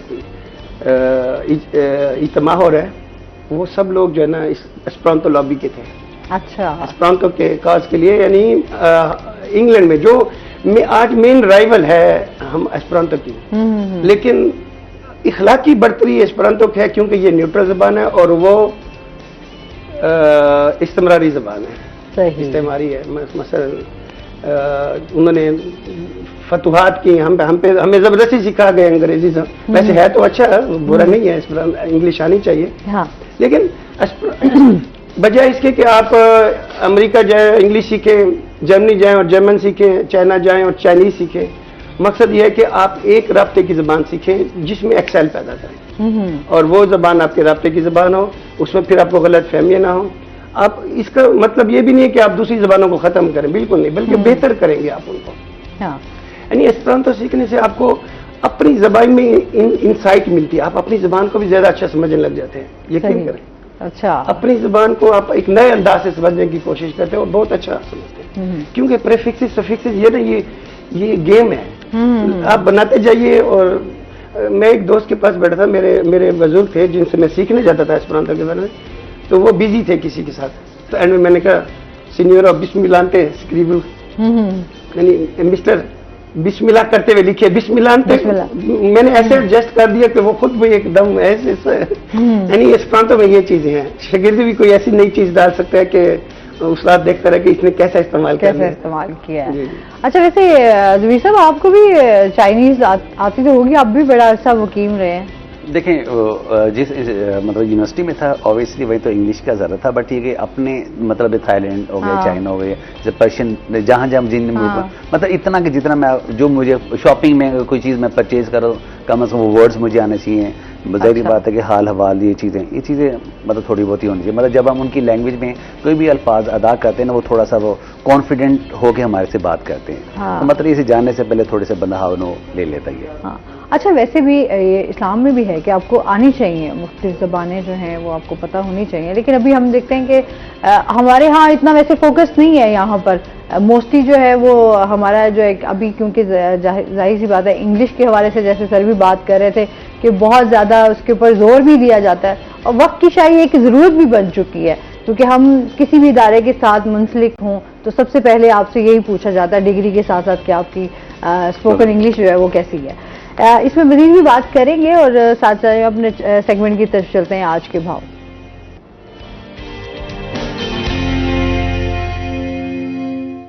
शकील सुल्तान हमारे साथ मौजूद हैं। शकील से जानते हैं आज मार्केट में सब्जियों और फलों के क्या रेट्स हैं। जी, मुल्तान शहर की सब्जी और फलों की मार्केट में आज के ताज़ा भाव की बात करें तो सब्जियों और फलों दोनों की कीमतों में इजाफा देखने को मिला है। सब्जियों में बात करें पहले भिंडी की, मौसमी सब्जी है, मकामी इलाकों से आती है, इस्तेमाल भी बहुत ज़्यादा होता है, लेकिन जो 80 रुपये किलो तक भी आई थी, फिर 120 तक गई। आज भिंडी जो है आम मार्केट में 160 रुपये फी किलो तक पहुंच गई है।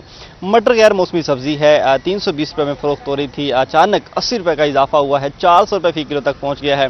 और इसी तरह टमाटर, प्याज और आलू जो हैं उनकी कीमतों में भी इजाफा देखा गया है। 20 रुपये का इजाफा जो 50 और 60 रुपये में मिल रहे थे, अब 80 से 100 रुपये फी किलो में फरोख्त होने लगे हैं। और इसी तरह बात करें फलों की, फलों में आम की कीमतों में उतार चढ़ाव रहने लगा है। अनवर रिटोल आम जो है इन दिनों बहुत ज़्यादा इस्तेमाल हो रहा है और शहरियों को इसका इंतज़ार भी होता है, तो जितना इसका इंतज़ार था उतना ही ये महंगा दस्तयाब है। 240 रुपये फी किलो में फरोख्त होने लगा है। सफ़ेद चौंसा जो है वो 160 रुपये फी किलो में दस्तयाब है। देसी आम की बात करें तो 100 से 120 रुपये फी किलो में फ़रोख्त हो रहा है। तो आम की कीमतें जो हैं मुख्तलिफ देखी जाती हैं, क्वालिटी के हिसाब से भी, अक़साम के हवाले से भी और शहर के मुख्तलिफ मकामात के हवाले से भी। मंडी के रेट्स जो हैं वो मुख्तलिफ हैं। आम रेडियों पर ख़रीदने जाएँ तो वहाँ मुख्तलिफ रेट्स हैं। दूसरे फलों की बात करें जिसमें सेब, अनार और जामुन 320 रुपये फी किलो में फ़रोख्त हो रहे हैं। अंगूर जो है सुंदर खानी अंगूर 400 रुपये फी किलो में फ़रोख्त हो रहा है। और इसी तरह बात करें केले की 150 से 200 रुपये फी दर्जन के हिसाब से। देसी आलू बुखारा 600 रुपये फी किलो में, जबकि दूसरा आलू बुखारा जो है वो 320 रुपये फी किलो के हिसाब से फ़रोख्त हो रहा है। सब्जियों की कीमतों में दोबारा से इजाफा जो है वो शहरियों को परेशान करने लगा है, और कुछ सब्जियां जो बाहर से मंगवाई जाती हैं और मकामी नहीं हैं वो तो पहले से ही आम शहरियों की पहुँच से दूर नज़र आती हैं। जी,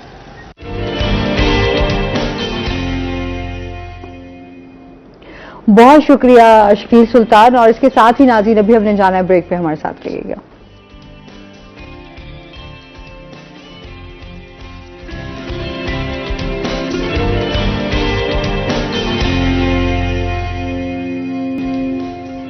वेलकम बैक नाज़रीन, रोही एयरटेल में आपको खुश आमदीद कहते हैं। अच्छा, जिस तरह हम लकवा के हवाले से बात कर रहे थे, उसकी कॉजेज़ के बारे में जान रहे थे, साथ साथ हम ये भी जानेंगे कि इसका ट्रीटमेंट जो है वो क्या मेडिसिन से है या फिर जो है हम इसकी थेरेपी के साथ ही ये ठीक हो सकता है? देखिए, दोनों का मेल है। मतलब पहले जो कंसल्टेंसी लेते हैं, हम अपने कंसल्टेंट से लेते हैं, वो 7 डेज़ का वो आपको ट्रीटमेंट देता है, और स्टीरिंग ट्रीटमेंट आपको रेकमेंड करते हैं एडवाइस फिजियो। अब जब वो हमारे पास आता है, हम उसको सारा असेस करते हैं। असेस करने के बाद जो उसकी जो पैरामीटर्स के मुताबिक हम उसको जो उसका ट्रीटमेंट होता है थेरेपी से रिलेटेड, वो हम लोग करते हैं। जैसे एज पर मैंने आपको पहले बताया कि उसको सबसे पहले हम लोग इन्वेस्टिगेट करते हैं। पहले उसकी सारा मसाज थेरेपी होती है, जो उसके जो जो फेस लाइन है उस लाइन के मुताबिक उसको बताते हैं कि आपने इसको होल्ड करना, आराम से इसको मतलब जा टू एयर लेवल तक आपने अच्छा, कुछ लोगों का बहुत कम होता है और कुछ लोगों का बहुत ज़्यादा हो जाता है। जी, बट ये जितना हो अल्हम्दुलिल्लाह के हम 50 डेज हम बताते हैं ना, तो उस 15 डेज में हम उनको कर रहे हैं। अगर बहुत एक्यूट इशू हो, मतलब अप्रॉक्सीमेट टाइम हो जाए, 2-3 महीने हो जाते हैं, साल होते हैं, वो भी रिकवर हो जाते हैं।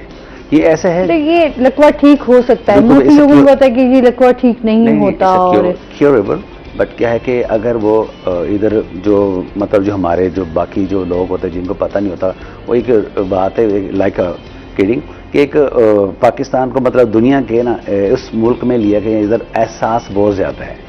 एहसास क्या कि एक्सीडेंट हुआ है तो सारे लोग आएंगे देखने क्या होगा, किसने मारा है, गाड़ी का नंबर क्या है, मतलब ये सारे वही बात करके चले गए। फिर दूसरा जो है हमारे जो एहसास की बात हो रही है कि हम लोग जो है ना, हमारे हर घर में हर डॉक्टर है, मतलब किसी को तकलीफ हुई इधर से आ गया, यार वो हकीम वो है बहुत अच्छा है, उधर से होम्योपैथ है बहुत अच्छा है, उधर से वो सर्जन है बहुत अच्छा है, इधर वो फिजिशियन है बहुत अच्छा है। हर बंदे ने अपने अपनी मतलब फिर उन्होंने बता दी ये मेडिसिन खाओ, ये मेडिसिन खाओ। फिर अक्सर क्या होता है, जो गांव से जो लोग आते हैं वो कहते हैं यार लकवा जो है ना, ये कबूतर, लकवे में बड़ा इसका अहम रोल है। वजह यह है कि वो उस वक्त इसका बड़ा अहम रोल था कि जब हमारी डाइट खालिस थी, हम खालिस्तान चीज़ें इस्तेमाल करते थे, इम्यूनिटी हमारी थी।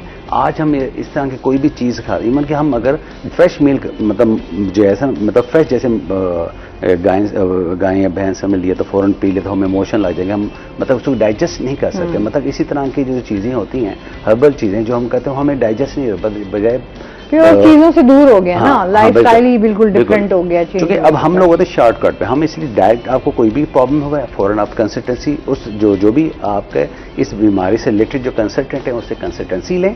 कंसल्टेंसी लेने के बाद उसने एज पर आपको रिकमेंड करना है डॉक्टर फिजियो, तो वो आप अपनी थेरेपी करें। In 15 to 20 days we will be 100% okay.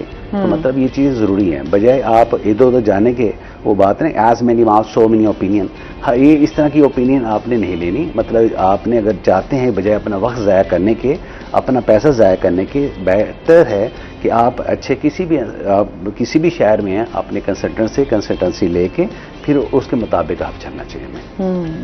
अच्छा, खुद से भी हम बहुत सारे एक्सपीरियंस करते हैं हम ना, सब डॉक्टर हम लोग खुद भी डॉक्टर बन जाते हैं ना। ये हमारी बहुत बड़ी है क्या। अच्छा, फिर खुद से जो सेल्फ मेडिकेशन होती है वो भी स्टार्ट कर देते हैं, इसके फिर आफ्टर इफेक्ट्स जो हैं वो हम लोगों को फिर भुगतते भी है ना।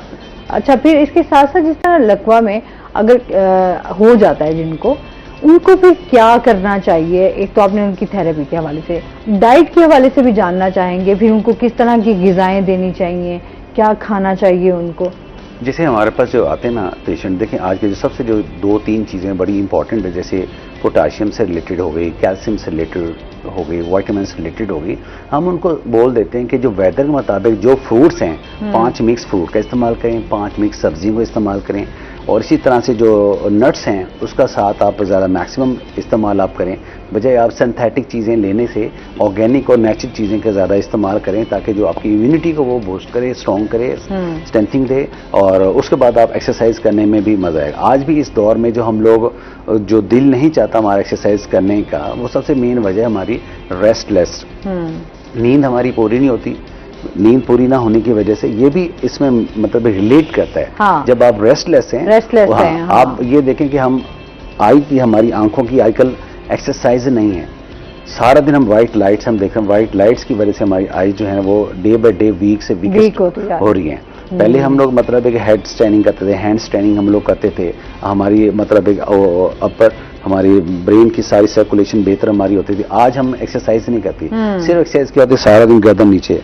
तो हर दूसरे बंदे की ब्यूटी जो सबसे बड़ी जो है ऐसी लेडीज हैं जो ब्यूटी कॉन्शियस होती है, मतलब देखें डबल चिन हो जाती है, आपकी नेक पे लाइंस आ जाती हैं, तो फिर वो रिंकल्स पड़ जाते हैं। ये मतलब कोई भी ऐसा आप अपने चेहरे को आप करेंगे, मतलब है कि ये चीज़ें जो है ना आपकी ब्यूटिफिकेशन के हवाले से भी प्रॉब्लम्स करती है। तो बेहतर ये है कि अपनी अच्छा ऐसे लोग मतलब थोड़े से हेल्थ कॉन्शियस होते हैं, उनके लिए एक मतलब ये टिप्स है, मतलब है अर्ली इन द मॉर्निंग और एट नाइट सोते हुए। ये हमारी ये है ना, ये 3 लाइन्स है हमारी ये चीज़ लाइक दैट। आप अगर मतलब है कि आप नॉर्मल भी है ना, तो आपने जैसे सुबह सुबह उठते हैं तो ऐसे फील होता है कि इन्फ्लेमेशन हो रही है, तो उसके लिए जो सबसे बेस्ट मसाज थेरेपी है, आपने मतलब है कि वॉशरूम जाने से पहले आपने कोई भी ऑयल है, आप अगर फॉर एग्जाम्पल बेबी ऑयल है, उसको आपने ये थोड़ा सा वो करें, ये जो थंब है लाइक दैट, आराम से आई डाउन से आपने ये आपने करना है, ये आपका फेस मसाज हो जाता है। इसके बाद आपने ये जो हमारा जो बोन है हमारी, इधर से लेके ये मतलब इधर सेंटर तक ये सही है। मतलब ये आपने जस्ट 10 टाइम कर लिया। इसका थर्ड जो आपने ये आपने जो हमारी जो लिप्स हैं इधर से आपने ये सब बात अपने फोर्थ स्टेप जो है आपने ये मुकम्मल जो है ना आप आराम से मतलब इसको ऐसे लेके जाना 1 से 10 1 2 3 4 5 6 7 8 9 10 स्लोली मतलब अब एग्रेसिवली स्मूथली आप फील करेंगे आपकी एक तो जो फेस की ब्यूटी में भी बेहतरी आएगी, सेकंड जो लकवे के हवाले से हम बात करें उसमें भी बेहतरी होगी। मतलब उसके आप इस तरह से करने से आपको मसाज करने से है मतलब एग्रेसिव नहीं करने, बड़े सूदिंग वे में आपने करना ही है क्योंकि सेंसिटिव हमारा ये एरिया होता है। मतलब एग्रेसिव से फिर वो बाद में इन्फ्लेमेशन होता है और मोस्टली हम तो देखते हैं कि जब किसी को तकलीफ होती है कि बंदा जो उसको मसाज देता ना उसको वक्ती तौर बड़ा मजा आ रहा है उसको बहुत लोग कहते हैं अच्छा यार बड़ा मसाज ऐसा होना चाहिए ना कि आप बहुत हार्ड जिसके हाथ हो पता नहीं क्या क्या उसमें, लेकिन मैं कहती हूँ मसाज का एक आपने उसको लेने का तरीका यही होता है कि आप मेंटली रिलैक्सेशन इंसान चाह रहा होता है ना कि थकावट आपकी दूर हो जाए। 2005 से अब तक टिल नाउ मैं हर साल मैं जाता हूँ मतलब उनकी थाईलैंड की कोई ऐसी थेरेपी नहीं जो मैंने मिस की हो। मतलब दुनिया की जितनी भी मतलब थेरेप्यूटिक मसाज हो गया, योगा बड़ी अच्छी एक्सरसाइज है, बेहतरीन अपने आप को काम रखने के लिए। हमारे से कॉलर है, अस्सलाम वालेकुम। जी वालेकुम अस्सलाम। जी फरीदा हैं हमारे साथ। हाँ जी मैडम, मैं मलकानी फरीदा खालिद बलोच डॉक्टर साहब से बात करना चाहती थी। डॉक्टर साहब क्या मैं सुन रही थी प्रोग्राम, माशाल्लाह माशाल्लाह क्या जबरदस्त डॉक्टर साहब बता रहे हैं लकवे के बारे में। और एक्सरसाइज है ना ये वाकई ये जिंदगी में क्या अहमियत रखती है और एक बीमारी नहीं कई बीमारियों से छूट जाती है। तो डॉक्टर साहब ग्रेट सर। और मैडम आपका शो माशाल्लाह नाइट को रोजाना आपका टॉपिक बताती कभी क्या भी माशाल्लाह। और मैं खुद माशाल्लाह एफएम रेडियो पुलिस से हूँ और इस वक्त बहुत जबरदस्त कहते ब्लड हो रहा है। बहुत शुक्रिया आपका, बहुत शुक्रिया आपकी मोहब्बतों का। ये आपकी मोहब्बतें जो हैं हमारी एनर्जी और बढ़ा देती हैं, तो हमें काम करने में फिर ज़्यादा मज़ा आता है कि जब आपकी ऐसी मोहब्बतें आपका ऐसा प्यार जो है वो हमें मिल रहा होता है। और अप्रिशिएट हमें हमेशा करना चाहिए, आपको अपने आप को भी करना चाहिए, आप जो काम कर रहे हैं उसको भी करना चाहिए, ये बहुत ज़रूरी है। देखिए इस दौर में सबसे जो इम्पोर्टेंट चीज़ है ना वो है बकअप करना, किसी को इनकरेज करना। हाँ। आप एक बंदा डल बंदा है ना उसको सिर्फ ये कहते हैं यार यू आर द बेस्ट यार माशाल्लाह। वैसे हर इंसान के अंदर एक आर्टिस्टिक क्वालिटीज होती हैं, मतलब एक जो है फनकार छुपा होता है बट थोड़ा सा उसको पॉलिश करने वाली बात है। मतलब हर बंदे में टैलेंट होता है, मतलब जब कोई अप्रिशिएट करता है फिर उसको दिल चाहता है मैं और अच्छे तरीके से परफॉर्म करूं। बिल्कुल ऐसे ही है, ये बड़ा ये तो मैं कहती हूँ आपको मोटिवेशन मिलती है। अच्छा सर, जिस तरह हम जुबानों की बात कर रहे हैं, आप क्या समझते हैं? आप नॉवल भी लिख रहे हैं, सबसे पहले तो हमें थोड़ा सा नॉवल के बारे में बताएं ना कि आप जो नॉवल लिख रहे हैं उसका मकसद क्या है, उसमें क्या चीजें हैं? वैसे तो मैं मजमून निगार हूँ, कॉलम वगैरह भी लिखता हूँ और ब्लॉग्स भी। तो ये मेरा पहला एक्सपीरियंस है नावल लिखने का। असल में नावल इसलिए लिख रहा हूँ कि ये एक बामकसद तहरीर थी जिसमें गलत आम बयानियों को की बजाय मुतबादिल बयानियाँ भी देना था और मुताला का शगफ भी बढ़ाना था पढ़ने वालों के लिए भी। इसमें फ़लसफ़ा, तारीख़ और डिप्लोमेसी, मंतक, सियासियात, बहुत सारे मौज़ूआत को गहराई से टच किया गया है। सही। और ये लीड करेगा हमें निशात सानिया पे, एक बहुत पॉजिटिव, बहुत स्मूथ निशात सानिया जो सबके लिए काबिल कबूल हुई हो। यानी होता है कि निशात सानिया का जब जिक्र आता है ना तो लोग बिदक जाते हैं, हमारे अपने लिबरल्स भी क्योंकि तारीख में कुछ नेगेटिविटी भी होती है तो वो, लेकिन इसका मकसद ये है कि एक मुस्बित हो, एक किरदार हो मुसलमानों का, एक मुतहदा किरदार हो मुस्बित, सही, दोस्ती पर मबनी आलमी अमन के लिए। तो इस बामकसद तहरीक पर जाने के लिए कारी को अपने साथ जोड़े रखने के लिए इसको नावल की शक्ल दी है ताकि बंदा जुड़ा रहे। अच्छा, जिस तरह अभी इस तहरीक की बात कर रहे हैं हम, जिस तरह आप यहाँ पर कॉन्फ्रेंसेस की बात कर रहे थे, इस ज़बान के हवाले से आप क्या समझते हैं कि ये कितना रोल आगे प्ले कर सकती हैं और कितनी मस्बत साबित होंगी? अब जिस तरह आप अमन की बात कर रहे हैं, और शायद अभी हमें ज़रूरत भी है, इस मुल्क को भी ज़रूरत है कि तमाम मुत्तहिद हों और भाईचारा हो, अमन हो, मोहब्बतें हों, जो कि हम काफ़ी चीज़ें से दूर होते जा रहे हैं। एज कम्पेयर टू मेरी जुबान तेरी जुबान, ये नेगेटिविटी ले आती है। यानी हम किसी भी शहर में है ना, वहाँ कोई मकामी जुबान है, कोई बैरून की जुबान है, तो कराची से लेके मुल्तान या किसी गांव तक भी ये जबानें मसाला ये नज़ा का बायस बनती हैं। तो एक न्यूट्रल जबान का मकसद यही था कि लोगों को करीब ले आए, गलत फहमियाँ दूर हों। तो ये तहरीक काफ़ी तेज़ी से चल रही थी जब दुनिया में तकसीम हुई थी 4 ब्लॉक्स में। सही। तो जैसे ही रूसी ब्लॉक ख़त्म हुआ तो इसमें ना ज़रा स्ट्रेंथ कम हो गई थी इसकी। इंग्लिश वालों ने समझा हम अकेले हैं अभी। अच्छा सर, एक कॉल ले लेते हैं। अस्सलाम वालेकुम। वालेकुम अस्सलाम। जी, महानूर है हमारे साथ, क्या कहना चाहेंगी? महानूर, टीवी का वॉल्यूम बंद कर दो। मैं कहना चाहूंगी कि अगर मैं ब्लॉग लिखना शुरू करूं तो किस टॉपिक से रिलेटेड मैं शुरू करूं? अच्छा, ब्लॉग, वो ब्लॉग के हवाले से, क्योंकि आपने ब्लॉग का जिक्र किया तो ये पूछना चाह रही मैं तो ये कहूँगा कि आमतौर पे लोग देखते हैं करंट इश्यूज को, लेकिन मेरा ख्याल है अगर आदमी ने कुछ अच्छा कंट्रीब्यूट करना है तो आप जिस चीज़ में अच्छा और लोगों की भलाई देखती हैं, अपने इर्द गिर्द लोगों की, जो आपकी ऑडियंस है, जिसमें आपको भी एक्सेल है, कुछ आप तहकीक करके कुछ अच्छा वो कंट्रीब्यूट कर सकते हैं, उसमें करना चाहिए। ये नहीं कि जो जिस पे सब करें तो आप भी उसी में करें। अच्छा, अच्छा कंटेंट जो है वो हमेशा आपको जो है आपकी बहुत से, क्योंकि लोग ना कुछ नया भी चाह रहे होते हैं, फिर जब आप कुछ नया लेकर आते हैं तो लोग फिर उसको देखते भी हैं, तो ये चीजें भी वो हम लाइकिंग और पॉपुलैरिटी में चले जाते हैं। वही ना, आजकल तो हमें एक ट्रेंड, अगर कहीं एक ट्रेंड कायम हो गया तो फिर हम उसी ट्रेंड पे सब चल रहे होते हैं। लेकिन हम मुस्बत ट्रेंड्स बनाने चाहिए। बिल्कुल ऐसे ही है, क्योंकि हमारे माशरे में जितनी तेजी से नेगेटिविटी फैल रही है तो उसमें हम सबको चाहिए कि अपना पॉजिटिव रोल जो है वो लाजमी प्ले करें। इसी के साथ नाज़रीन, अभी हमने जाना है ब्रेक पे, हमारे साथ रहिएगा।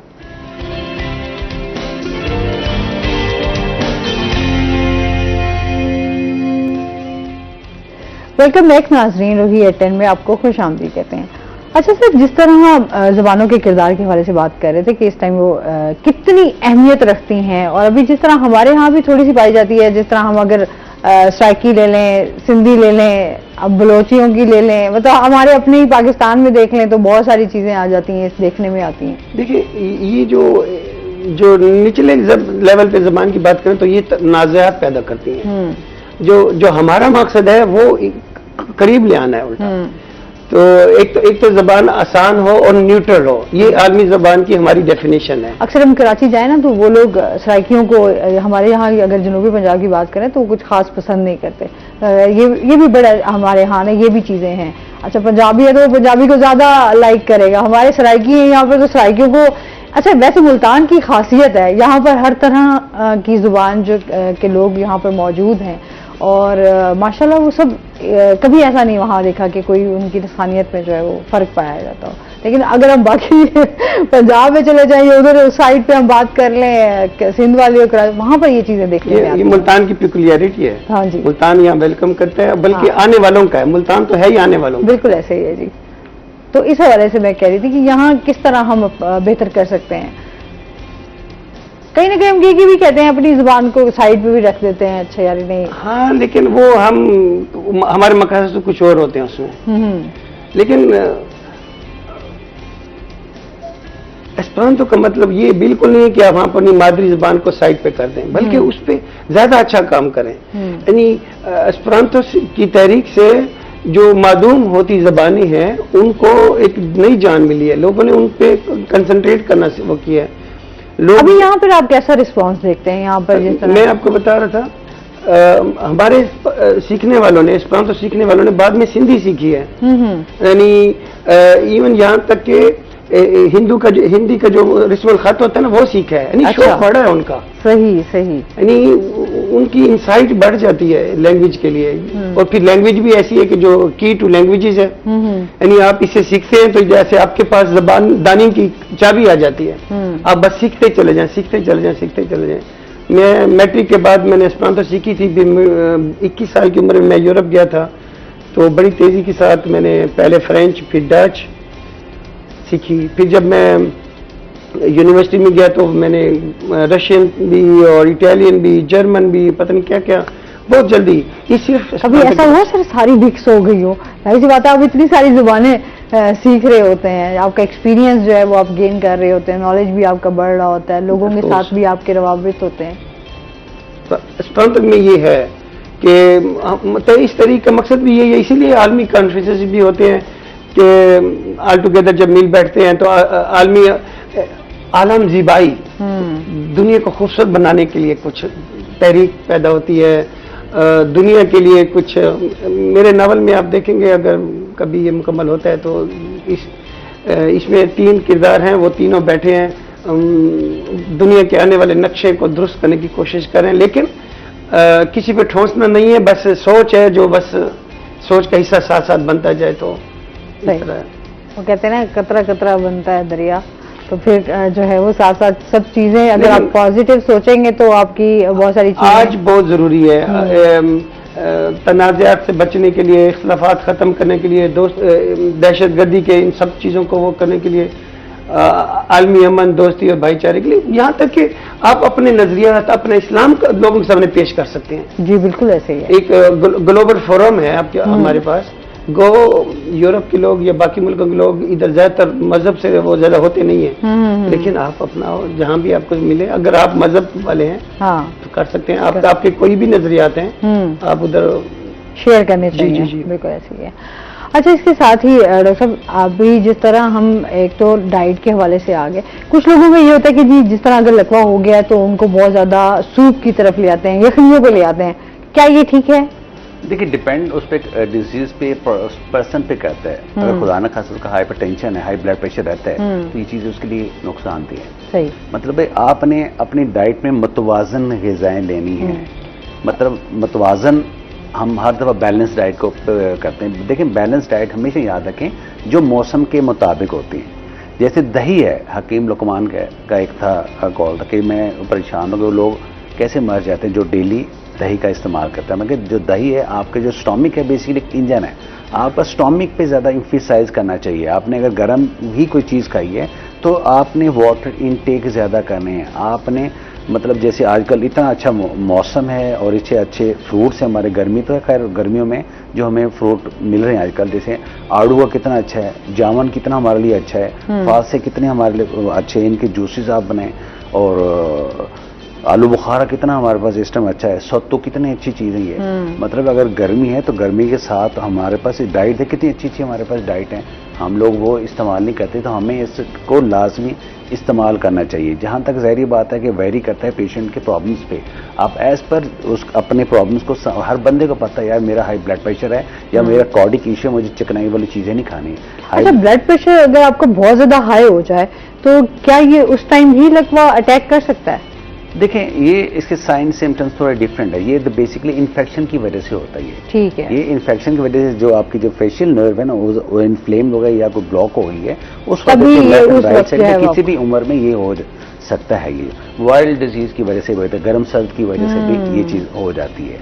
मतलब ये वो उससे नहीं है, वो खुदा न खास्ता हाई ब्लड प्रेशर हो, उससे ज़रूरी बात है क्या वो एक होता है कि खुदा न खास्ता फालिज ना हो जाए, उस वजह से ये इशू होता ही है।